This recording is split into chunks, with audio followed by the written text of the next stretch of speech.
When I was assigned to travel out of state for a business trip, I wasn't exactly thrilled. The company booked me at some old, rundown motel on the outskirts of town because it was cost-effective. I wasn't picky. After all, I figured it was just a place to sleep, shower, and go to meetings. How bad could it really be? The place looked like it hadn't been updated since the 1970s. Faded wallpaper peeled at the edges, the carpets were threadbare, and the faint scent of mildew hung in the air. The receptionist at the front desk was an older woman, disinterested and mechanical in her check-in process. When I got my room key, I didn't even look at the number until I reached the second floor. Room 313. There was an odd heaviness as I unlocked the door, like something was off, but I couldn't quite place it. The room itself wasn't terrible, just old. The dim lighting cast long shadows, and the furniture was worn but functional. I noticed the oddest detail almost immediately. There were no windows. The air felt stale, like it hadn't been disturbed in ages. I settled in, trying to shake off the unease, but it stuck with me. I chalked it up to the atmosphere. Old places like this have a vibe, right? The first night was uneventful, but things started changing on the second. At exactly 3 a.m., I woke up to the sound of footsteps in the hallway. Slow, deliberate steps, like someone pacing just outside my door. Groggily, I checked the time and waited.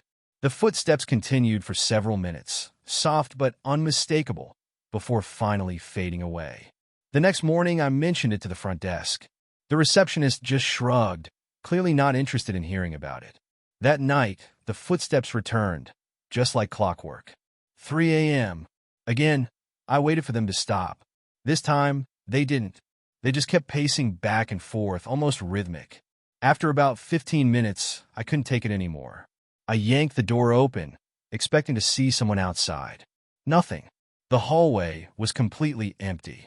I stood there, blinking in confusion. I knew what I had heard. Those footsteps were real, but there was no one there. I told myself it was just the old building settling or the pipes creaking, and I forced myself to go back to sleep.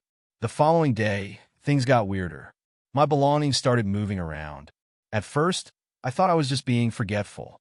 My toothbrush wasn't where I left it, my bag felt lighter, and my shoes were at the foot of the bed instead of by the door.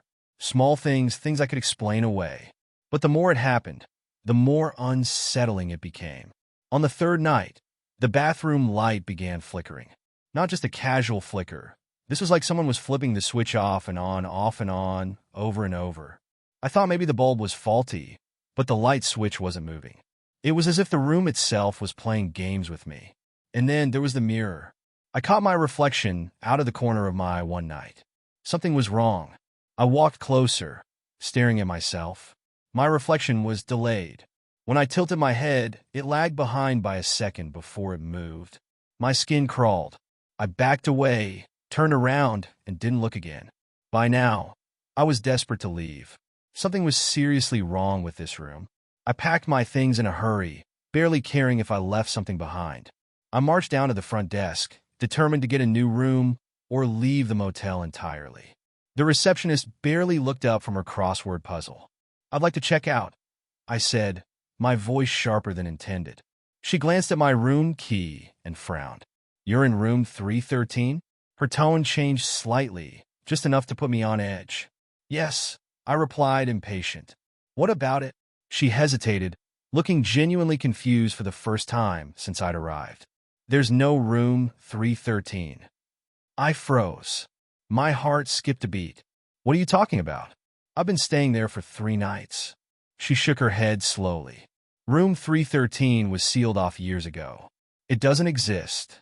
Panic welled up in my chest. "But I've been staying in that room," I insisted. "Here's the key. Look." She examined the key, her brow furrowed. "That's not our key. Are you sure you're staying here?" I felt a cold chill run down my spine. "Of course I am. I've been here for days." She stared at me for a long moment before lowering her voice. "You're not supposed to be in that room. No one is." I stumbled back to the room, not caring about the front desk's warnings anymore. I was leaving. I grabbed my bag, but something stopped me. A pressure, a force, something unseen, pulling at me. I couldn't bring myself to leave. It was like room 313 had wrapped itself around me, trapping me. That night, the footsteps in the hall grew louder.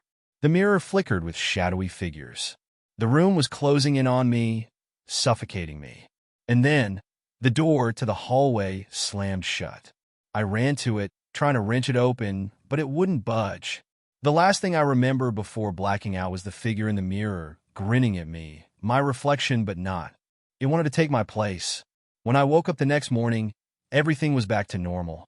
The room looked exactly as it had on the first night. I could leave, but something told me that room 313 wasn't done with me yet.